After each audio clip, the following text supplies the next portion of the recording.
Chegamos ao nosso último tópico, né? O último tópico sobre o nosso estudo sobre Mateus capítulo 8 e versículos 5 ao 13, o centurião de Cafarnaum. E no último tópico nós vamos ver a resolução do pedido do centurião, do clamor do centurião a Jesus, que vai ser a realização do milagre, né? E você vai ver que o texto diz o seguinte. Então, versículo 13 de Mateus capítulo 8.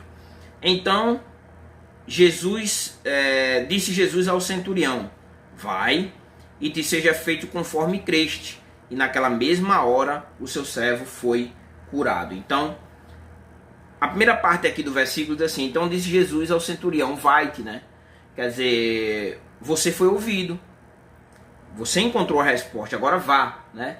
E da maneira como você creu, né? Ou como creste, né? Vai ser da forma como você pediu, né? A confiança plena do centurião vai ser exatamente da forma como você pediu. Assim que sucederá. E era um milagre que ele buscava, né? Ele buscava que o servo dele, que estava paralítico e sofrendo, fosse curado, né? E o texto diz que houve a realização exatamente do que ele pediu. E naquela mesma hora o servo foi curado. Então a cura foi imediatamente, né? E aqui nós podemos tirar 3 aplicações, né? A primeira delas é que a fé verdadeira move o coração de Deus, né?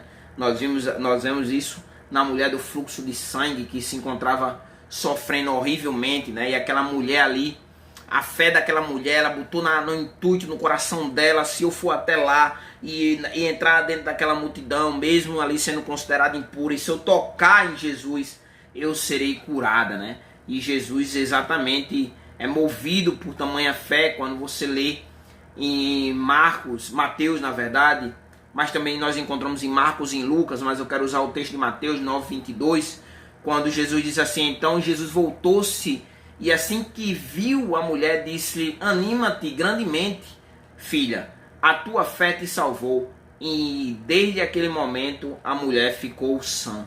Outro ponto também é que hoje, muitas religiões, nós precisamos, as divindades são palpáveis, né? São feitas de gesso e as pessoas têm mais ou menos uma imagem. E as pessoas, elas querem também ter uma imagem de Jesus palpável. As pessoas têm essa necessidade, né? Mas nós precisamos entender que Jesus, aqui nesse texto, lá onde estava o servo,